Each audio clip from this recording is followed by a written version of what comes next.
Helena Carter is my name. I'm 36 years old, and my background is in military linguistics, though that title never carried much weight with my father. He referred to what I did as translator tricks, and he said it with that familiar blend of contempt and dismissal, as though I were a child playing pretend at war. I hadn't seen him in years, not since he pinned the blame on me for a mission failure that wasn't my fault. Not since he allowed them to suspend my clearance while taking credit for my silence. Yet there he was, seated just 5 chairs away in the Pentagon war room, surrounded by stars and ribbons, still proud, still convinced he knew everything. I had no plan to speak that day. I'd only been brought in as a quiet consultant. No uniform, no rank, just a woman with an uncommon set of ears. The room hummed with tension. On the wall behind us, live satellite footage played in sharp clarity. Border movements in Helmand Province. Radio intercepts in Pashto. Coded transmissions carrying fragmented Farsi syntax. Nothing definitive. Everything urgent. General Matthews arrived late, his coat pressed, his eyes sweeping the room. He greeted no one, acknowledged no one. He settled into the head seat, opened his folder in silence, then looked up. "I need to verify something," he said. His voice carried, not from volume, but because everyone present knew better than to interrupt him. Then he switched languages. Not to Arabic, not to Pashto, not even Farsi. He spoke Dari, and not the kind found in textbooks. It was tribal, deeply rooted, a dialect I hadn't encountered since a woman in a village near Ghazni whispered it to me while pulling shrapnel from her son's leg. The words fell into the room like anchors. Bari Darmarg Askatar Mayad. Brother, death comes from danger. Nobody spoke. Not the analysts, not the techs, not even the so-called regional experts. They looked around as if the air had suddenly changed color. I didn't flinch. I didn't glance at anyone. I simply answered, calm and clear. Zinda a Gargosh Khond. He will live if he listens. A beat of silence followed. General Matthews leaned back slowly. His gaze didn't leave mine. Then he said it, quiet, almost reverent, like a confession. She is Aegis. No one moved. Even the HVAC seemed to pause. My father sat frozen, hands pressed flat against the table. The color drained from his face as if someone had cut the power.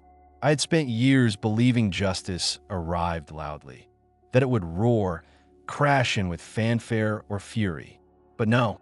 It arrived in 5 words of Dari and one look from a man who remembered what I had once done in a forgotten war zone. The war room went completely still, and I finally exhaled. They hadn't called me in for protocol. They hadn't called me because I still wore a uniform. They called me because someone remembered. Because in a place like this, where commands are barked and authority rests in brass, there is still worth in someone who listens for what goes unsaid. Years earlier, I had worked as a military linguist stationed in Afghanistan. But linguist is a tidy word. It doesn't come close to capturing what it truly means to hear a dialect shift mid-sentence, or to decode the weight behind a mother's silence when she won't say where her son went the night before. They brought me in that day because of a series of botched translations. Lethal ones, troop movements misread, a misinterpreted idiom that triggered an airstrike in the wrong province. Civilians killed, allies furious, fingers pointing in every direction.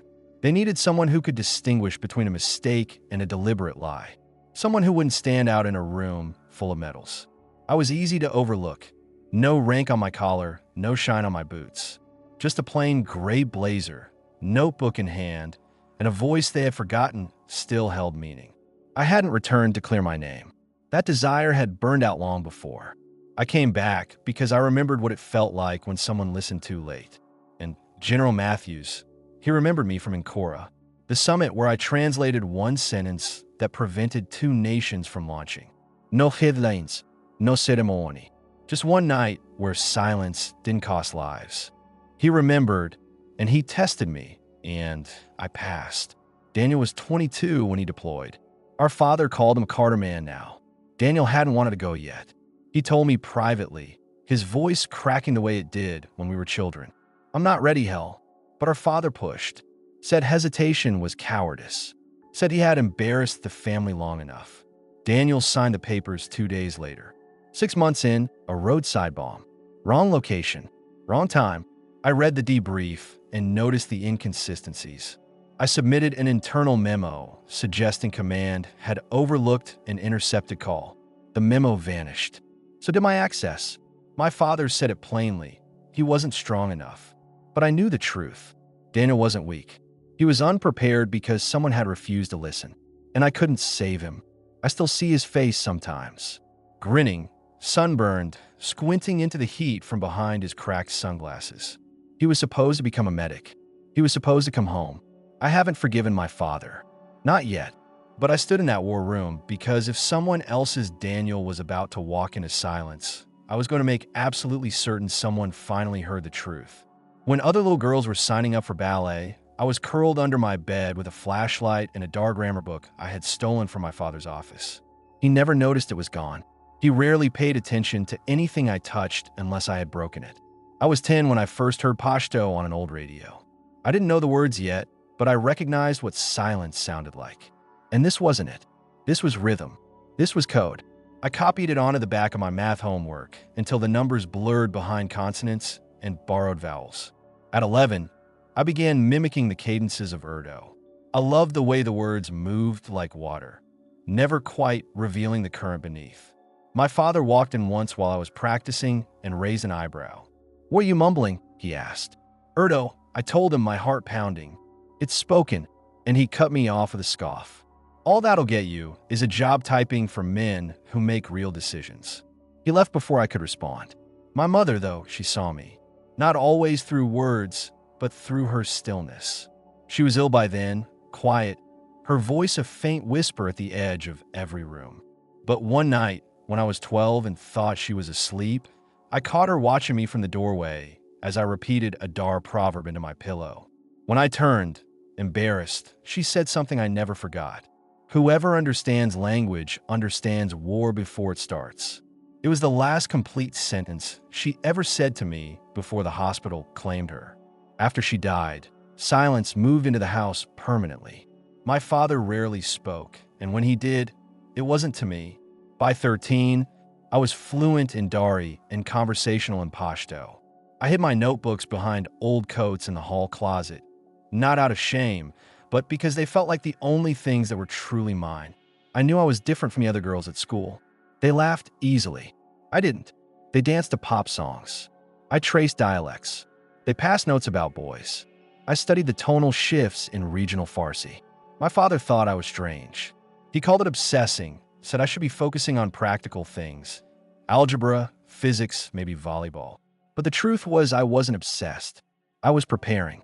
Even then, I didn't know what for. I only knew that something inside me responded to foreign syllables the way other children responded to applause. It felt like power, not loud power, not the kind wielded with rank or volume. It was quiet power, the kind that doesn't announce itself, the kind that waits.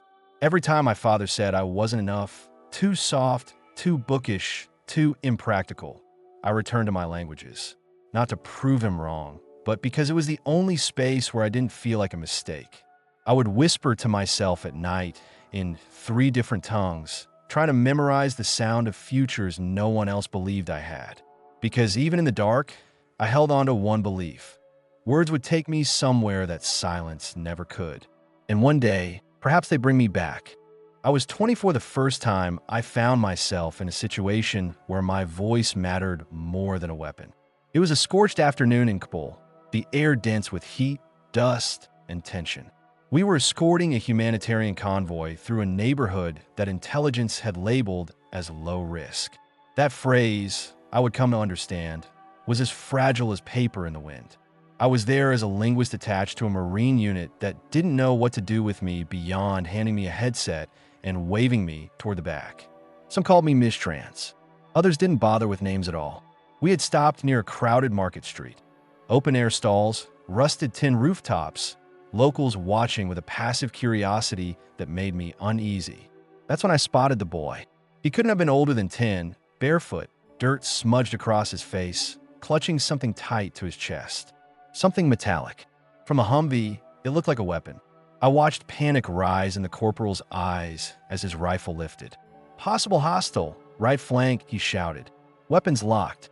Breaths held." I didn't think, I reacted.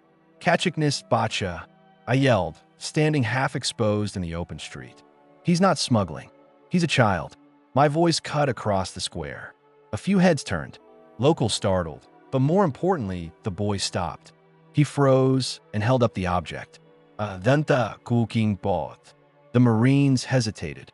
A lieutenant ordered them to lower their weapons slowly, as if it hurt to do it. The child blinked, then bolted, vanishing between sand-colored walls. The situation dissolved in under 20 seconds. Nobody spoke for a moment.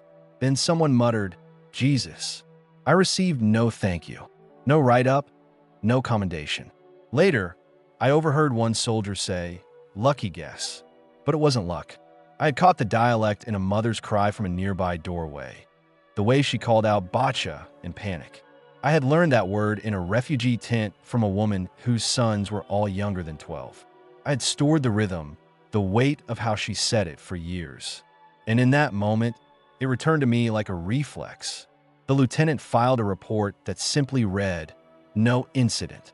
But I knew what could have happened, what had nearly occurred. That night, back at base, I sat on the edge of my cot, still hearing the click of rifles, still seeing the expression on that boy's face. I didn't cry, didn't flinch, just stood there waiting for fate to declare what language it spoke. In that moment, I understood something. Translation wasn't about flawless grammar or impressive titles. It was about choosing the right word before someone else chose the wrong bullet. No one remembered that day, but I did. And that's when I started carrying a notebook, not just for languages, but for names. The ones we might never know because someone didn't speak up in time. I wrote Basha on the first page and underlined it twice. The report came down on a Thursday, marked internal only, level 4 clearance, but I was looped in. At the time, I still had access, still had rank, still naively believed that the truth was sufficient. The operation had gone sideways in Kandahar. An intercepted message misread. A location confused with another village 15 kilometers south. What was meant to be a strategic asset recovery had turned into a blown cover, a firefight, and 3 men dead. It didn't take long for command to start searching for a scapegoat. The translation file, the one used to brief the team before deployment, had passed through 3 hands. Mine was the last, but it wasn't my version that moved forward. I recognized at the moment I saw the phrasing. The nuance was wrong. The village name had been altered phonetically in a way I would never use. I had flagged it in my notes, marked the discrepancy, but someone higher had cleared it regardless. That someone was my father. He held full authority to override translations within the Joint Intelligence Liaison Office. Rare, but not unprecedented. I assumed he had simply missed the edit, a mistake we could correct, until I was called before the board. 5 officers in uniform, 2 advisors in suits, 1 long table. My father at the far end in full dress blues. He didn't look at me when I entered.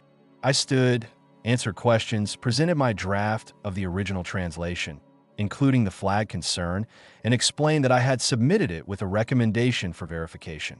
Then it was his turn.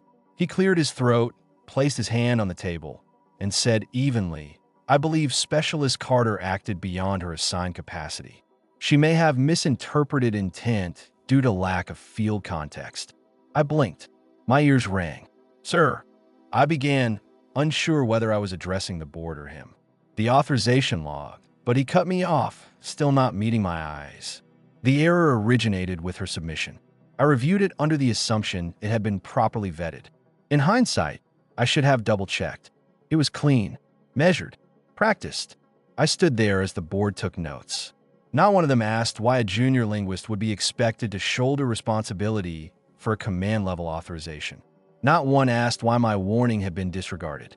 They absorbed the deflection quietly, neatly, and then they suspended my clearance indefinitely. I walked out of that room with no rank, no voice, and no means of proving what he had done. For weeks, I expected him to explain himself, to call, to admit it had been politics, pressure, something. He never did. Instead, I received a copy of the final report bearing his signature at the bottom. Cold ink. My name attached to the failure. That was the moment I stopped calling him Dad. From then on, he was Colonel Carter, a man who believed silence was safer than truth. A man who let me burn so his stars wouldn't dim. I had always known I wasn't the daughter he wanted.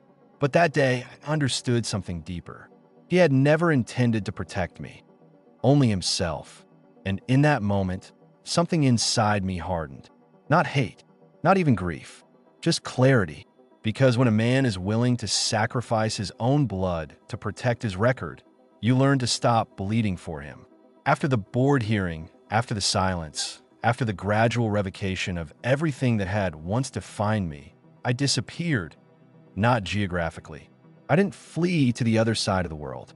I stayed right here, just outside Arlington, in a rented basement unit that always carried a faint scent of mildew and soap. It was quiet, affordable, and no one asked questions. The military didn't release me with ceremony. No one called. No one checked in.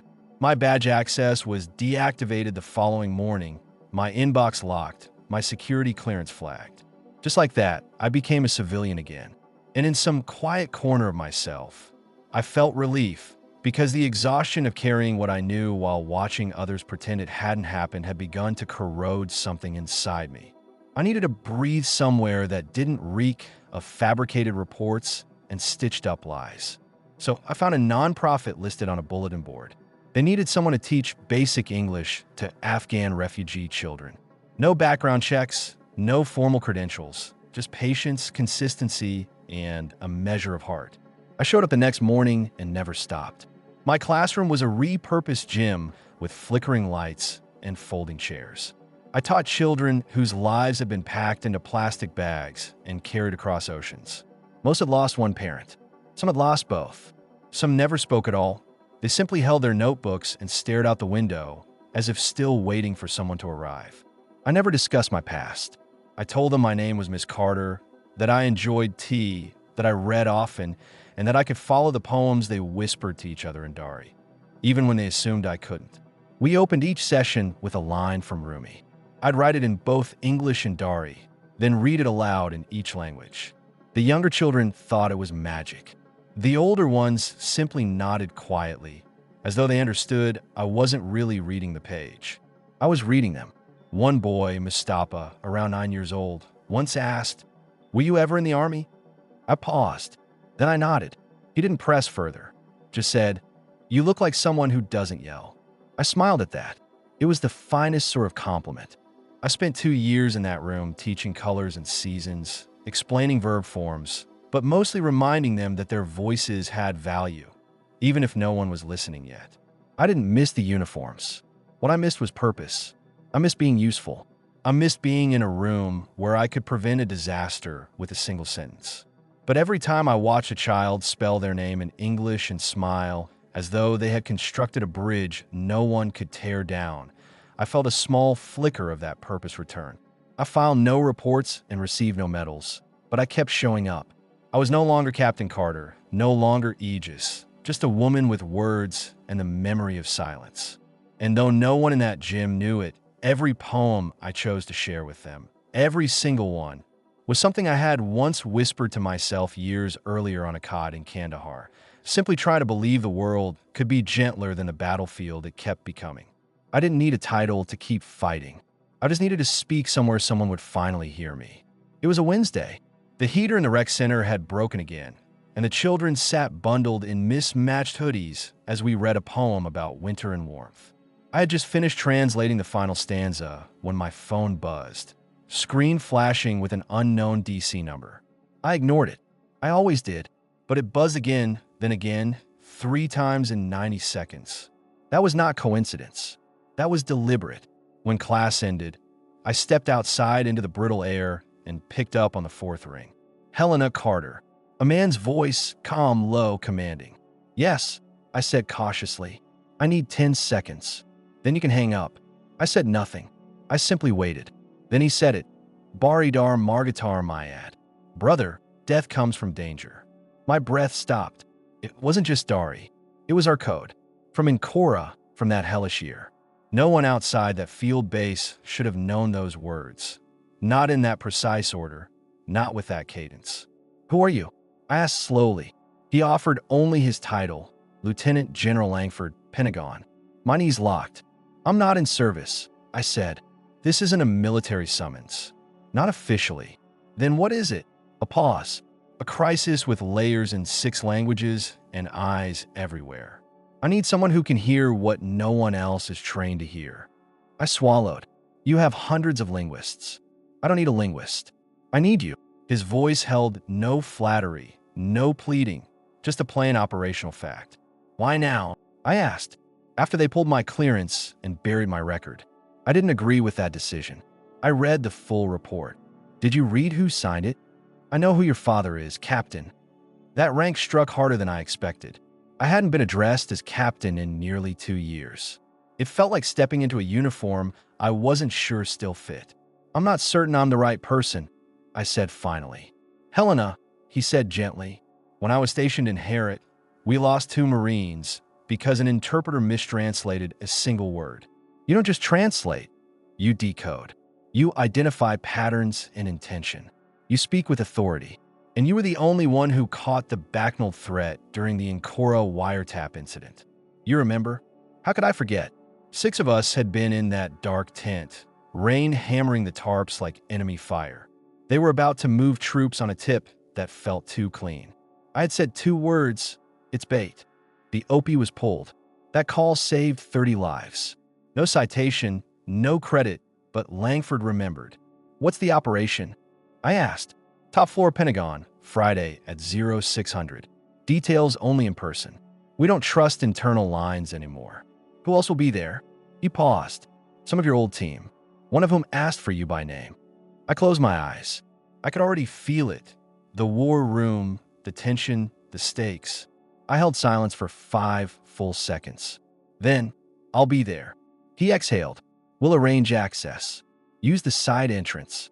And Captain, yes. Don't let them shake you again. You were never the weak link." He hung up. I stood there for a long time. Phone pressed to my ear long after the line had gone dead. Inside, the children laughed over a game of charades.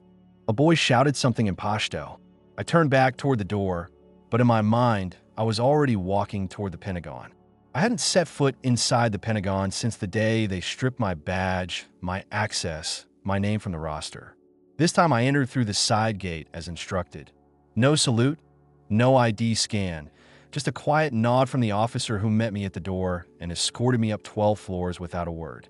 The elevator ride was long and still, filled only with the dull mechanical hum and the heavier hum of memory. When the doors opened, I saw it, the war room.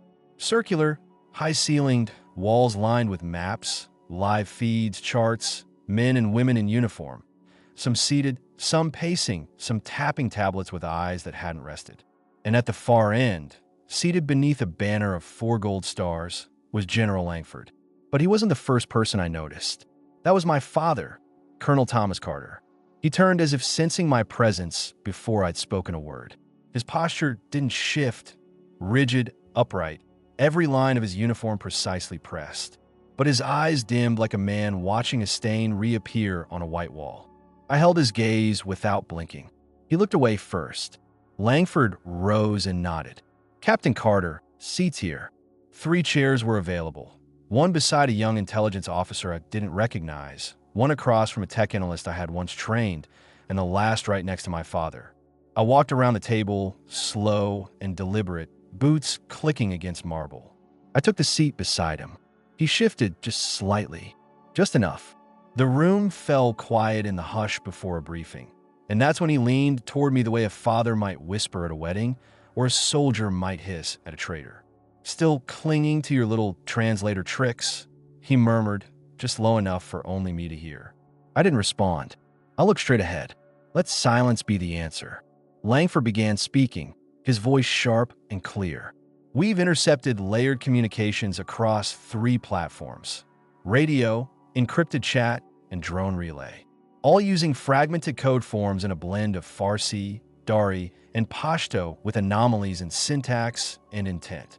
I heard the language before I processed the words. It was how I had always listened.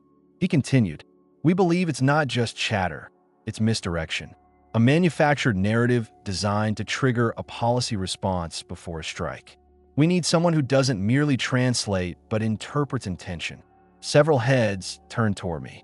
I said nothing. The screen cycled through strings of intercepted audio. The analysts debated signal quality. The linguists argued over dialect shifts. My father sat stone-faced, arms crossed. Langford finally looked at me. Captain Carter, initial impressions. I paused. One breath in, one breath out. Then I stood. Your translation here, "The river sleeps when the hawk lands," is wrong. It's not a metaphor. It's a directive. It means sea surveillance after aerial drop. This isn't poetry. It's instruction. The room froze. I turned toward Langford, then the others, then, only then, to my father. In the next phrase, I said, is a layered pun on a regional proverb not found in any database. Something only someone from Harrod in 1985 would recognize. You know that one, right, Colonel? He stared at me, but I saw it. His throat tightening, a twitch behind one eye, the look of a man cornered by knowledge he had once dismissed. And I smiled, not with triumph, but with the calm of a woman who knew her voice would speak when no one else's could. The lights dimmed just slightly, not enough to be obvious, but enough for instinct to register before the mind caught up. The kind of shift you feel in your skin before your thoughts arrive. General Matthews stood at the head of the room. He hadn't spoken in 10 minutes, just listened and observed, fingers steepled. His uniform looked as though it hadn't creased once since 0600. He was the kind of man you don't interrupt because his silences were often more deliberate than the words that followed. Finally, he spoke, 5 words in flawless Dari. Bari dar marg akatar mayad. Brother, death comes from danger. The room didn't move. Even the monitors seemed quieter. I glanced around at dozens of faces, all trained, all cleared, all elite. But not one of them understood. Not enough to respond. Not enough to determine whether it was a threat, a proverb, or a test. They simply stared at him. But I knew, not just the meaning. I heard the weight, the cadence, the intention woven beneath. Because the phrasing wasn't just language. It was memory. It was from Ankara, from a night under blackout conditions when a drone strike missed its target by 30 feet because someone had mistranslated danger as darkness. I drew in a single breath. Then I answered, Zinda Mimad, Agaros Konad. He lives if he listens. Matthews turned slowly, his gaze locking onto mine, and the room reacted. A gasp here, a shift in posture there, as if something ancient had just surfaced from the ground beneath them. The aide beside him blinked twice. Another officer leaned forward, lips parted. My father clenched his jaw, but said nothing. I remained still. Matthews looked around the room. I posed that question in every briefing this week, he said, now in English. No one responded. He walked toward me, slow and deliberate. Some of you assumed it was poetic. Others thought I was issuing a threat.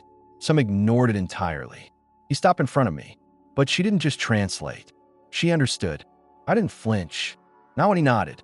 Not when he spoke the 5 words that shifted the temperature of the room. She is Aegis, he said. Every breath seemed to vanish. Aegis wasn't a name. It was a designation.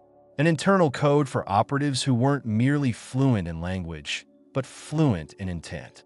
Those who didn't just speak, but heard what others were too afraid to say. I wasn't expecting what happened next. A chair scraped back. It was my father. He stood too abruptly, as though the floor had tilted. His hands trembled faintly against the edge of the table. General Matthews, I don't think, but Matthews cut him off with a single glance. Colonel Carter, if you had understood what I just said, you'd know you're not qualified to object. The silence that followed wasn't merely uncomfortable. It was final. My father sat back down, more slowly this time. And for the first time in years, I let the moment settle. I didn't smile. I didn't gloat. I simply breathed and let my presence fill the room the way he's used to. Let them feel what it meant to be seen. Let him feel what it meant to be silent. Most people remember Ankara for the ceasefire that never officially began and the conflict that never officially concluded. I remember it for one sentence, one I translated in a voice no one registered. Back then, I wasn't seated at the main table. I wasn't even in uniform. I was 19, holding the lowest clearance in the room, present under civilian rotation for linguistic observation. Technically, I was invisible, and yet that invisibility protected a continent that night. A delegate from the opposing side, nervous, perspiring, leaned to whisper to his commanding officer. Dari, a dialect most assumed was Farsi. I caught it. He said, "Tell them we have planted it under the table. Let them say one wrong word." I didn't wait for protocol. I didn't ask for permission. I moved. I crossed the room in 5 seconds, leaned down to our side translator, and whispered one line. "They've planted an explosive," waiting for provocation. Chaos erupted within seconds. Security lunged forward. Delegates were rushed out. The bomb, rigged and primed, was real. But because of one sentence, one whisper, I gave them time. They never learned it was me. The report was classified, crediting an unverified third-party relay. No name, no face, no medal. But General Matthews had been in that room. He was watching everything from the darkened observation gallery 2 floors above, with access to audio logs, back-channel communications, and a photographic memory for anomalies. He remembered one detail: the girl who didn't wait for authority. The girl who didn't need a badge to act on truth. The girl who understood that language wasn't merely words, it was warfare. Aegis wasn't a code name I chose. It was given to me quietly 6 weeks after Ankara. I was pulled into a small debriefing room by an older intelligence officer with frostbitten knuckles and a gaze that made coffee taste cold. He said, "You see what others miss. And more importantly, you speak before it's too late." I became a shadow asset, low rank, high mobility, employed in briefings, interrogations, and back-channel meetings that never made any official record. Not to make decisions, but to sense things others couldn't. That's what Matthews meant when he said, "She is Aegis." It wasn't flattery. It was a designation. It meant I had spent a decade protecting conversations that shaped drone policies, hostage returns, and chemical trace recoveries, without ever appearing in a single group photograph.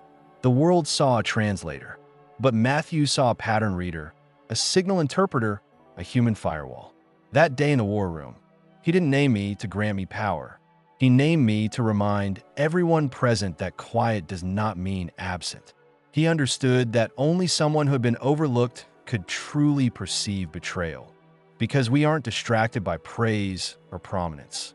We hear the note that doesn't belong. And when Matthews placed the red folder before me, marked with the Ankara crest, I understood exactly what he was doing. He was calling the ghost back into the room, not to haunt, but to protect. I looked across the table. My father's eyes had narrowed. He still didn't fully understand, but he would. Very soon, General Matthews didn't hand me an order. He handed me a possibility, wrapped in silence, held with a look that communicated more than the room could absorb. The moment the others departed, he turned to me and placed a new file on the table. It bore no crest, no subject line, just a timestamp and a location. Kandahar Forward Command, 0300 Zulu. Inside was a transcript, 2 columns side by side, source language and target language.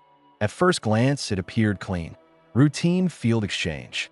A tribal elder negotiating safe passage for his villagers in exchange for clearing a checkpoint. The interpreter had recorded, "We offer water and no resistance if your men move past by sunset." But the Dari didn't say that, not even remotely. The original line read, "We will clear the road only after your tanks pull back. If not, we plant fire." I blinked. My fingers tightened around the page.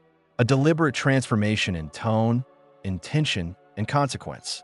The authentic message was a threat. The translated version was a lullaby. And 12 hours later, a convoy advanced, believing the road was safe. They were met with explosives. 7 soldiers lost, 2 local guides executed, and the interpreter had vanished. I traced the metadata embedded in the transmission log. Everything in the file bore clean credentials, too clean, authenticated at 2 levels, flagged as securely reviewed, and routed through the defense language system server under a protected translator ID. Only one element didn't align: the encryption unlock key used for clearance validation.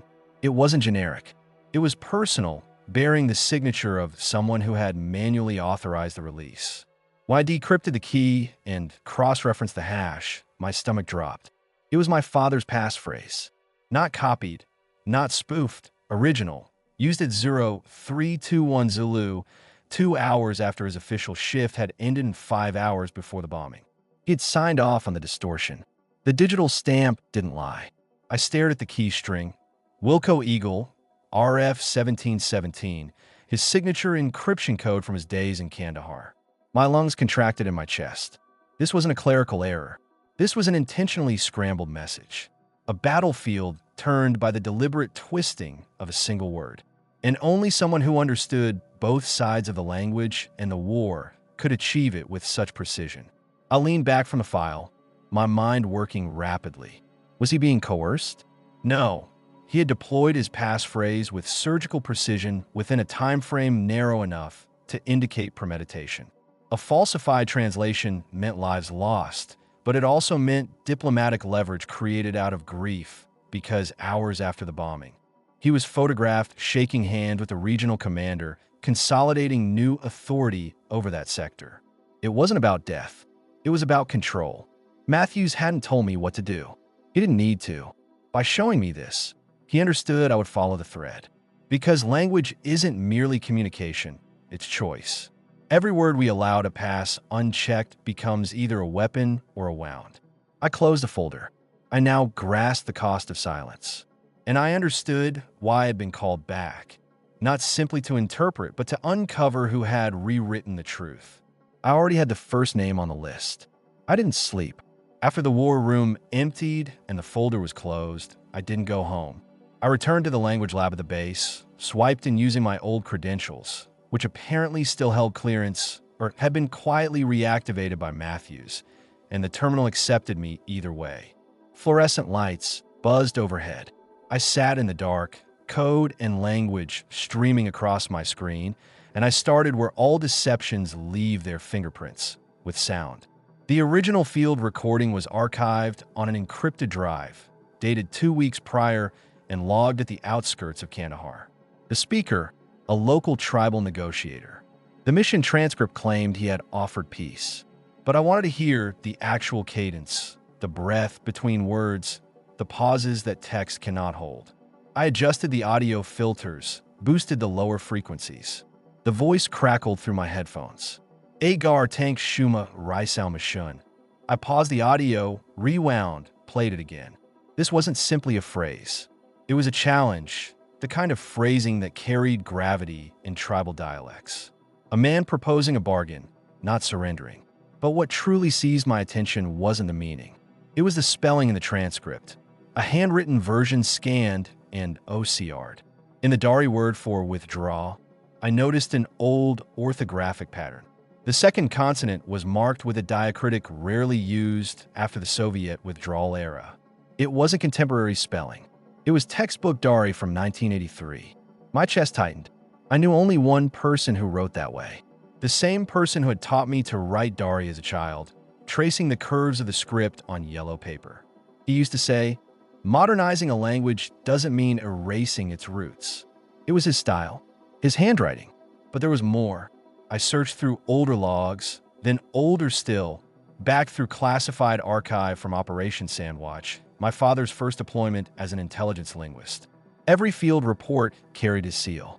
I ran a comparison between the orthography in the recent distorted transcript and those reports from 40 years ago. Matches. 11 out of 15 anomalies in the false transcript aligned with his old phrasing patterns. Anachronistic letter forms, phrasal structures no longer present in official training manuals, like a musician who couldn't resist returning to the same rhythm. He hadn't merely approved the false translation. He had authored it. The decisive evidence came from a brief phrase near the end of the log. The word gale, meaning structure or framework. Its usage made no contextual sense unless it was a substitution cipher. I recalled something from when I was 16. He had shown me a basic method of embedding references into translations using synonyms that only made sense when linked to certain operation code names.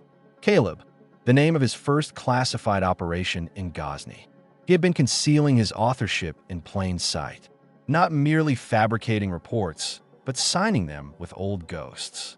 I removed the headphones. The silence in the lab felt heavier now. I looked around at the empty room. No one who witnessed the moment. I understood that the man who had raised me to respect language had weaponized it instead. He hadn't just betrayed me once before council. He had been doing it for decades.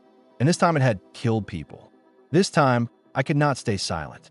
Not even for him. They say the dead speak only if we listen. I hadn't intended to go looking for Daniel. Not that night. I was tracking patterns, anomalies, forensic linguistics buried inside chaos. But like every pattern, it eventually loops back to the original fracture. The file was old, buried behind security protocols marked closed extranet, unsensed. I nearly skipped it, but the date stopped me cold. August 14th, 2020, the day my brother Daniel died. My hands hovered above the keys. I remember the heat of that day, how my mother's photograph fell from the wall when the knock came, how my father didn't weep, how I had never believed the official version. I opened the report. It was a situation brief log from a field post outside Lash Cargo. A patrol unit had walked into a kill zone. The transcript stated they had been cleared to proceed. No threats detected. That wasn't right, because I had been the one who translated the radio communication that morning. I remember the voice on the other end, the trembling, the desperation. Behal, there are lone figures ahead. The area is trapped. I had translated it within seconds. Flagged it as high threat, sent it up the chain. But in the archive, my translation was gone. Replaced. The phrase now read, "No enemy presence confirmed. Area stable." I opened the metadata.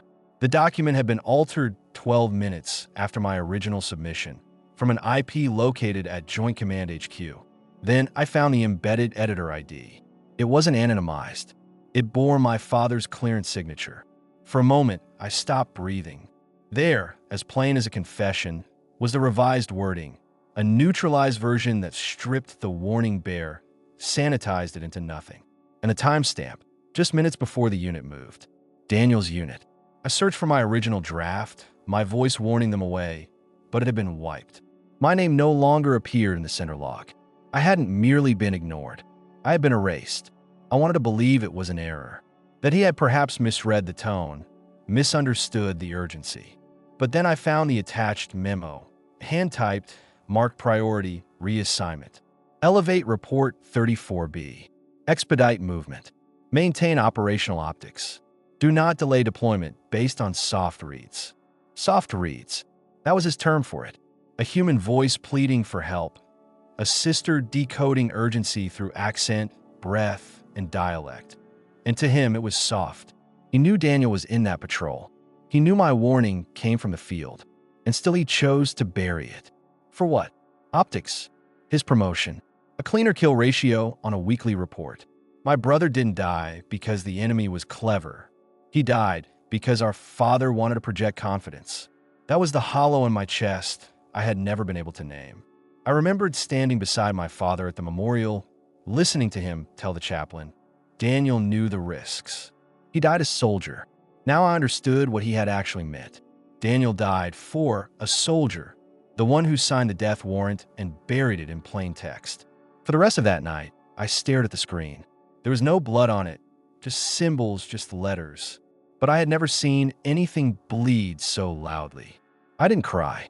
Instead, I pulled up every log from that week, every conversation, every field report, and I began constructing something I should have built long ago. A case for Daniel, because I now knew the truth. He didn't die in war.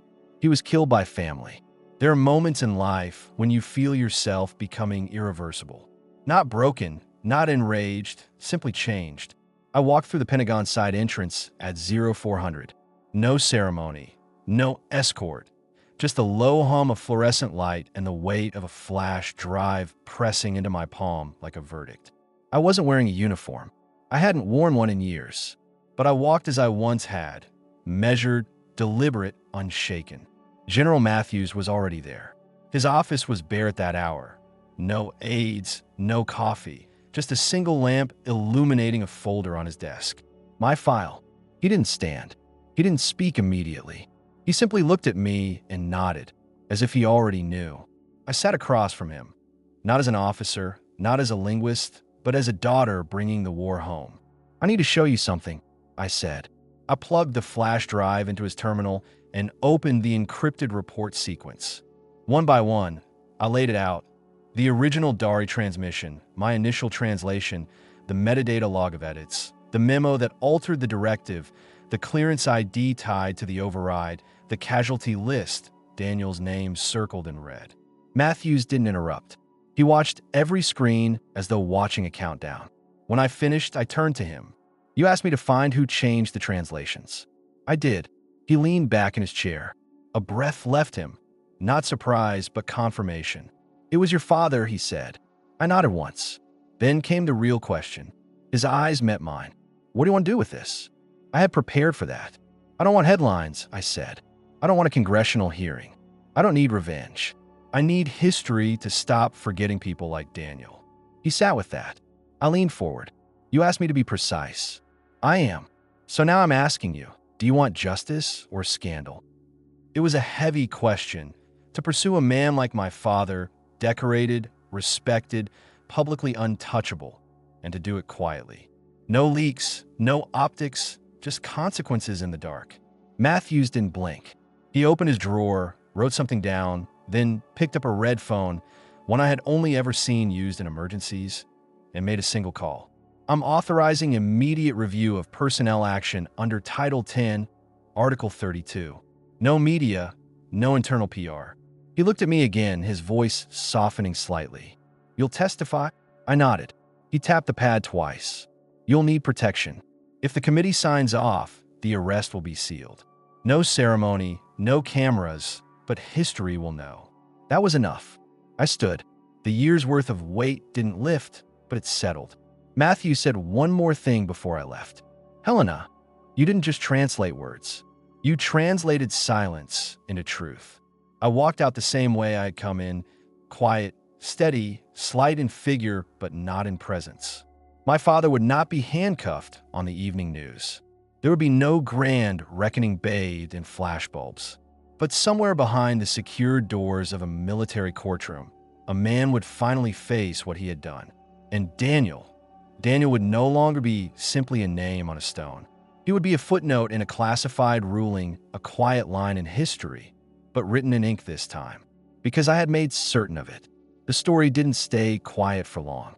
Even without cameras or an official statement, something inside the Pentagon had shifted just enough to attract the attention of the right people. Within 3 days, it leaked. Not the full report, not the classified files, but enough. Senior intelligence officer under investigation for manipulated translations leading to fatal mission. No names, but someone connected the dots. They always do. By the end of the week, there were opinion pieces, talk shows, panels of former generals debating what it meant when loyalty collided with truth. And then, inevitably, the headlines transformed. Daughter turns on decorated father. National hero or betrayer. Helena Carter, patriot or pariah. No one asked whether the facts were accurate. They asked how I could do it. I ignored the cameras at first. I owed no one an explanation. But then a journalist stopped me outside a small Dari poetry workshop I was leading in D.C. She didn't shout. She asked as though it genuinely mattered. "Do you feel you've shamed your father?" I paused. Inside, the children were reciting a stanza from Rumi. "Be like a tree and let the dead leaves drop." I looked her in the eye and replied calmly. "If justice is disloyalty, then what is loyalty?" She blinked, and for a moment I could see the story reframing in her mind. Not a scandal, but a reckoning. The country didn't see it that way. My inbox filled with hate mail. "Traitor, ungrateful daughter, you were nothing without your father." One message simply read, "Daniel should have died without you knowing." That would have been kinder. But there were other messages too, quiet ones from former translators from Gold Star families. One woman sent a photograph of her husband's boots beside a folded flag. She wrote, "Thank you for making someone answer." I printed that one and folded it into my wallet. General Matthews never made a public statement, but his silence was its own form of protection. He didn't allow them to bury me, and that meant more than any applause could have. My brother Sam called late one night. I hadn't heard from him in almost a year. "Did you know what it would cost you?" he asked. I was quiet for a moment. "Yes." He exhaled, then said, "I think Mom would have been proud." That was the first time I cried. Not for what I had done, but for what it had taken to be seen clearly. Not as someone's daughter or someone's disgrace, but as a person who had made a choice. And yes, it cost me everything polite society prizes. Image, comfort, the family dinners where we pretend nothing ever went wrong. But what I gained was clarity, not peace. That doesn't come easily. But clarity, the kind no camera or reporter or headline can distort. So I kept teaching. I kept speaking only when it mattered. And when someone asked again, on a podcast with a gentle voice and a sincere heart, "Do you regret it?" I said, "If a lie is large enough, it becomes someone else's legacy." I simply refused to let my brother's name be part of one. The man who knocked on my door was taller than I remembered, thinner too, with eyes that had taken in more deserts than years. He didn't offer his name at first, just said, "I served with Daniel. I thought you might want to know something." I let him in. The February air outside was sharp, and the silence that followed him into my apartment felt heavier than his boots. He didn't sit. He paced briefly, then stopped near my bookshelf where I still kept a photograph of Daniel in uniform, taken a month before he died.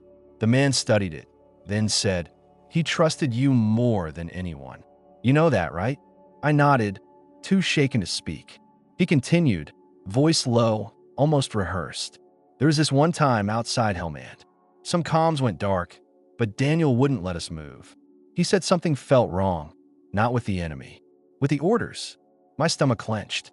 He told me. The man rubbed his jaw as if he still couldn't believe it. He said, "If I die out here, don't blame the gun. Something's broken behind the curtain." I sat down. I didn't trust my legs to hold me. "He didn't say your father's name," the man added, "but it was in the room." I stared at Daniel's face in the photograph. It looked younger than I recalled. Eyes too clear, smile too certain. Why didn't he tell me? I asked, half to myself. "He didn't want to pull you into it," the man said. "He said you still believed in things he didn't." Something cracked in my chest. Not grief, not shock. Recognition. Daniel had known. Maybe not everything, but enough. Enough to understand where the lines were being drawn and whose hands held the chalk. I had believed I was the first to suspect my father's betrayal. But Daniel had smelled the rot before it had a name.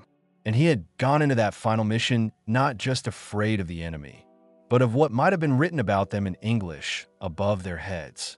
The man looked down at his hands, rough and scarred.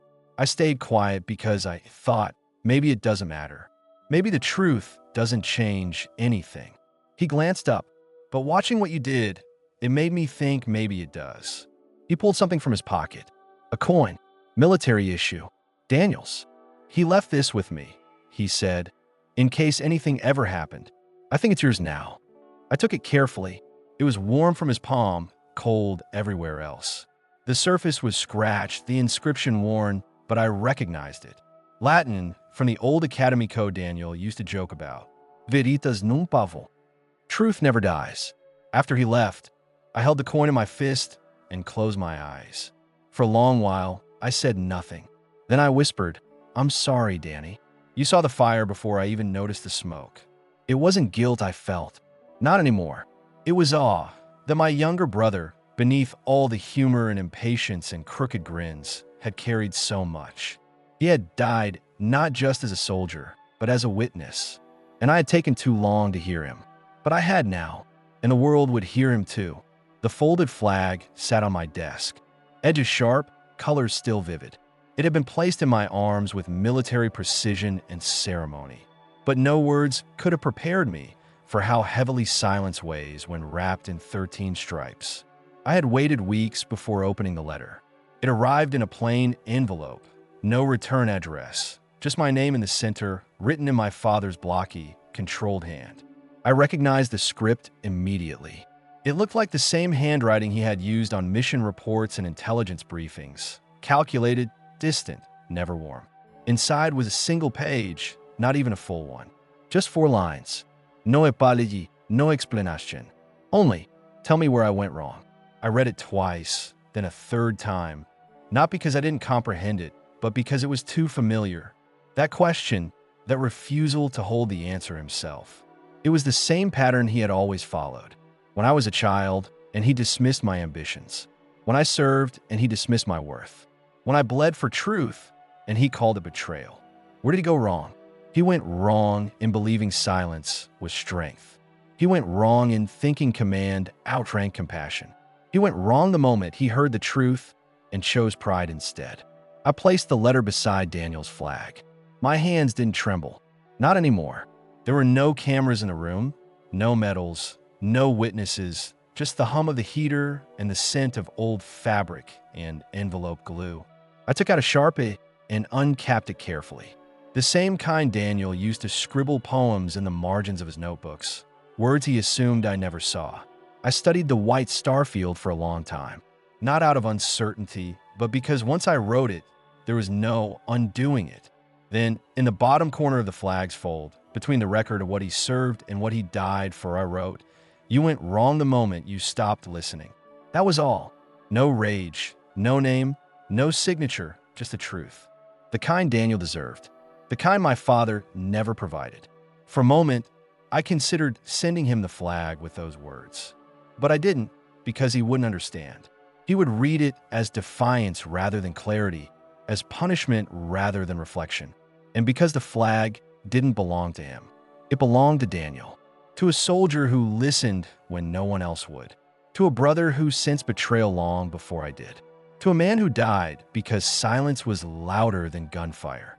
I folded the flag again, more tightly this time, and placed it in a wooden box lined with blue velvet.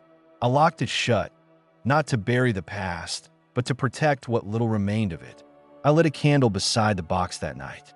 Not for mourning, for memory. For Daniel. And for the answer my father never truly wanted. I walk the halls of West Point now. Not as a soldier, not as an operative, not even as a translator. Just a woman with a dry erase marker and a worn copy of Suddy's Gulistan in her satchel. My name doesn't appear on any valor wall. There's no plaque, no star, no whispered legend about the woman who stopped a war with one sentence. And that's fine. I didn't return for recognition. I came back to teach what was once dismissed as just language. Each morning, I open the door to room 317. It smells of dry ink and aged paper. Cadets file in, boots echoing on tile, eyes still heavy with sleep. Some carry the swagger of youth, others the quiet gravity of legacy. They sit, arms folded, brows furrowed. Someone always asks, "Why are we learning this?" No one speaks Dari anymore, and I always answer the same way. Because understanding is the terrain, and terrain wins wars. I don't tell them about my father. I don't tell them about Daniel. But I do tell them this. When a single word can mean both hope and trap, translation is not grammar, it's survival. They start listening more attentively after that. They lean in when I explain how tone can determine a tribal council's verdict, how a pause inside a sentence might be the difference between a ceasefire and a drone strike, how the dialect of a child in a village can reveal which war last touched that soil. Sometimes I write proverbs on the board. Zabani Mardam Zaban Kadast. The language of the people is the language of God. They copy it slowly, memorize every verb form. I want just one of them, maybe the quiet girl in the second row or the skeptical young man in the back, to remember that the world is never simply black and white. It speaks in dialects. It bleeds in miscommunication. Once, a young cadet raised his hand, his voice cracking slightly. "Ma'am, were you ever deployed?" I nodded. "Did you ever, do anything that mattered?" I smiled soft and slow. "There was a boy," I said, barefoot in a market. He walked out from behind a fruit cart. A soldier raised his weapon, and I shouted one sentence in Dari. That's all. I didn't continue. I didn't need to, because sometimes the smallest translation is the loudest scream. After class, some of them linger. They ask about Afghan poetry, about the differences between Dari and Farsi, about what it feels like to speak a language no one expects you to know. They ask if I miss it, the real work. And I tell them, this is the real work. Because one day you'll be in a room where everyone is shouting in English, and the quietest person will say one word in Dari, and you'll be the only one who understands. That's when it matters. That's when Aegis lives, not as a title, not as a clearance level, but as a posture, a presence, a commitment to listen, to warn, to protect. I walk home after the final bell. My boots aren't military issue anymore, but they still echo across the pavement as if carrying something heavy. And perhaps they do, a flag, a letter, a name that no longer quite fits. But more than that, perhaps it's the weight of a language that once saved a life and might yet save another. It was a rainy Thursday. The cadets had tracked mud into the classroom again. Someone had spilled black coffee near the window, and the room carried a faint scent of cardamom. Probably someone's contraband chai. I like that. Let the rules bend if the aroma told a story. I was erasing the board when the question reached me from the back row, soft, hesitant but clear. "Ma'am, did you ever really save someone's life?" I turned slowly. The speaker was a second-year cadet named Patel, who usually kept his head down and focused on conjugations and poetic rhythm. Today, he held my gaze. The room fell silent. I didn't speak right away. Instead, I walked to the shelf, lifted a worn copy of Rumi's Masnavi, and turned through the pages. The corners were bent, certain verses underlined in faint pencil, traces of past readers who had searched for something beyond grammar. I set it down in front of Patel. "Read that," I said gently. "You'll find war in there, and peace, blood, and forgiveness, all in one stanza." He hesitated. I leaned on the desk. "Saving a life," I continued, "doesn't always mean pulling someone from a firefight or applying a tourniquet under fire." Then I said aloud, "There was a day when a translator mishandled the tense of a verb.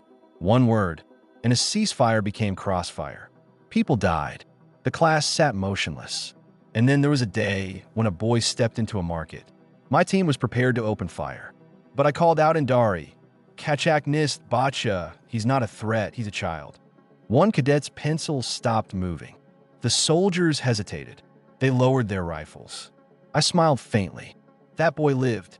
Perhaps he's grown now. Perhaps he doesn't remember the voice that spared him. I looked back at Patel. "But I do." He nodded slowly and opened the book. I watched his eyes settle on a passage halfway down the page, his finger tracing the calligraphy. "You ever wonder," I asked the room, "why we read poetry in a military classroom?" No one responded. Because poetry trains you to listen to tone, to rhythm, to silence. The battlefield isn't only bullets and tactics. It's misunderstanding. It's pride. It's the wrong translation at the worst possible moment. I took the book back and read aloud. Out beyond ideas of wrongdoing and right doing, there is a field. I'll meet you there. No one moved. Every phrase has a field, I said. A place where it bends, where it breathes. Your task isn't simply to repeat the words. It's to carry their meaning across that field without stepping on a mine. Another cadet, Martinez, finally raised her hand. "Did anyone ever thank you?" I paused. "No," I said, "but they lived, and sometimes that has to be enough." The bell rang. Chairs scraped, backpacks zipped. One by one they filed out, except Patel, who stood awkwardly by my desk, still holding the book. "Can I borrow this?" he asked. I nodded. "Just return it with something underlined." He smiled and left. I looked out the window. The rain had eased. Sunlight pushed through the clouds, turning the wet campus into something like polished bronze. And in that moment I thought, perhaps Aegis doesn't require a badge or a title or a headline. Perhaps it only needs a voice, quiet but steady, reminding others what words are truly worth. It arrived in a plain envelope. No return address, just my name, handwritten in blue ink, the way a mother writes when she isn't sure where to begin. I opened it slowly. The paper was soft, slightly worn at the corners, as though it had been folded and unfolded many times before someone found the courage to send it. The handwriting was steady, elegant, older, the kind born of a generation that wrote thank you notes on real stationery. "Dear Miss Carter," it began, "I don't know if this letter will ever reach you, but I've carried these words in my chest for 4 years. It's time they found you." I paused. The room was still, filled only with the hum of the West Point radiator. My son Elijah served in the 54th Infantry in a town I can't pronounce, on a day I try not to remember. I already knew the story before she finished the sentence. There was confusion. Orders relayed incorrectly. The commander had misread the situation. And then a voice speaking Dari, clear, calm, unshaken. My eyes blurred. That voice had saved them. I remember that day. Dust in the air. A local shepherd had used a word with two meanings, Rafi, friend or ally, or sometimes operative. The interpretation depended entirely on tone. One reading could invite a drone strike. The other could prevent one. I'm told the translator that day corrected the phrasing just in time. A difference of 2 syllables. My son came home. Others didn't. I read the next line slowly. Elijah still carries the printed page you sent, the original Dari line alongside your note. When meaning matters, we speak with care. He keeps it in his wallet like a charm. I close my eyes. He had written once, a brief note. Thank you, ma'am. You gave us back sunrise. I hadn't understood it at the time. Now I did. The letter continued. He doesn't talk about the war, but he talks about you, about the way your voice cut through chaos. He said it didn't sound loud, but felt like stone, like something that couldn't be moved. I felt something shift inside me, not pride, not grief. Stillness. He's in school now, studying languages. Says he wants to help people understand each other before it's too late. I don't know where he got that idea, but I suspect I owe you more than one thank you. My hands trembled. Then the final words, I hope you're well. I hope the world knows what you did. But even if they don't, know that one mother does. And always will. Sincerely, Joanne Mitchell. I sat there for a long time, the letter resting in my lap, fingers curled around its edge. I wasn't crying from sadness, nor from guilt or anger or memory. I cried because someone had heard me. Because in a world of noise, of radio static and command bluffs, of fathers who never listened, of medals handed to the wrong people, one mother had understood a voice that never asked for gratitude. I folded the letter and placed it beside Daniel's flag. For the first time, the two together didn't feel like grief and obligation. They felt like something I had almost forgotten how to name. Purpose.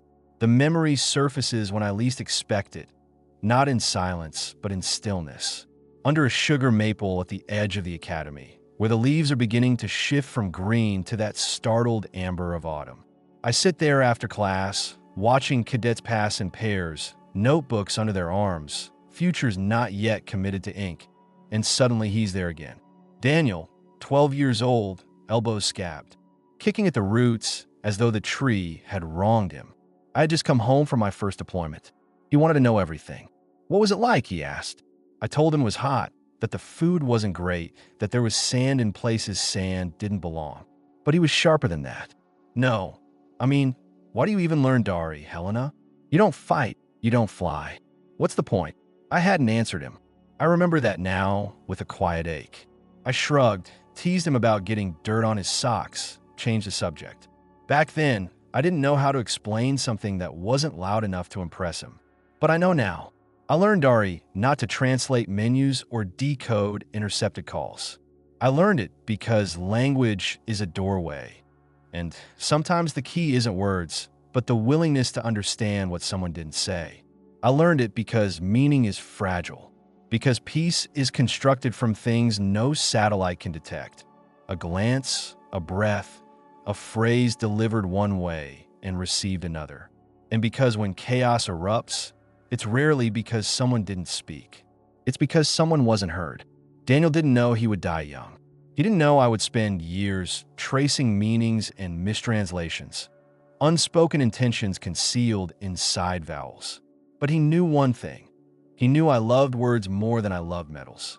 He just didn't know they would become all I had left. So here I sit beneath a different tree, older, quieter, the kind of tired that sleep can't resolve. And I finally speak aloud the answer I never gave him. I learned Dari to hear what others pretend not to understand, because that's where betrayal hides, in the space between what was said and what was meant. The wall stands at attention even when no one else does. Marble doesn't flinch. It doesn't forget. Names cut into it carry more weight than some medals ever have. I wait until dusk, until the crowd disperses, until silence settles like a folded flag. Then I walk forward, one step, then another. I run my fingers along the names, each one a breath that stopped too soon. Then I find his. Daniel Carter, 23, Sergeant. Love comics and bad puns. Couldn't whistle. Still laughed louder than anyone in the family. I don't kneel. He would have hated that. I simply stand with my palm pressed to the stone and say, Bari Darmard Akatar Mayad. Brother, death comes from danger. And then, quieter, Zinda Miminad, Agaros Konad. He lives if he listens. It's the first time I believe he's truly listening. All this time, I thought he died without understanding what had happened. But perhaps, just perhaps, he knew more than I ever credited him with. Perhaps he felt the betrayal long before it reached me. And maybe, just maybe, he waited not for justice but for acknowledgement. That his death was not a statistic. That the wrong translation was not a simple error. That he mattered. I stay at the wall until the sun dips low and the names soften in the fading light. A groundskeeper passes and nods. He doesn't ask, he doesn't need to. I wipe my face and step back. 5 words still echo in the hollow between my ribs. And for the first time, they don't sound like a warning. They sound like a promise. I was never the one to kick down doors. Never the one to lead a charge or fire the opening shot. I don't require a parade, ribbons, or monuments. I only need 5 seconds in the right place to ensure the wrong word doesn't end someone's world. People say heroes wear medals. I wear language. I don't carry weapons. I carry context. And in rooms full of noise, I wait for silence, because that is when the truth finally dares to whisper. I am Aegis, but not the kind forged from steel. Not the kind raised on a battlefield. I am the shield within a sentence. The pause that holds a breath in check. The voice that says, you didn't understand her. Let me try again. And if I did my work well, no one remembers I was there. Because war is loud, but peace is quiet, subtle, easily lost. And someone must guard it before the first shot is fired. Before we say goodbye, I want to ask, where are you watching from? Is it a quiet morning with a warm cup of coffee? Or a late night where stories like this keep you company? Let us know in the comments. We read every one with gratitude. And if this story moved you, please consider subscribing to the channel. Not just to hear more stories like this, but to be part of a community that still believes in kindness, healing, and second chances. Thank you for spending your time with me today, wherever you are. I hope you carry this story with you. And remember, sometimes the miracle doesn't knock on your door. It waits quietly until you're ready to open your heart. Take care. I'll see you in the next story.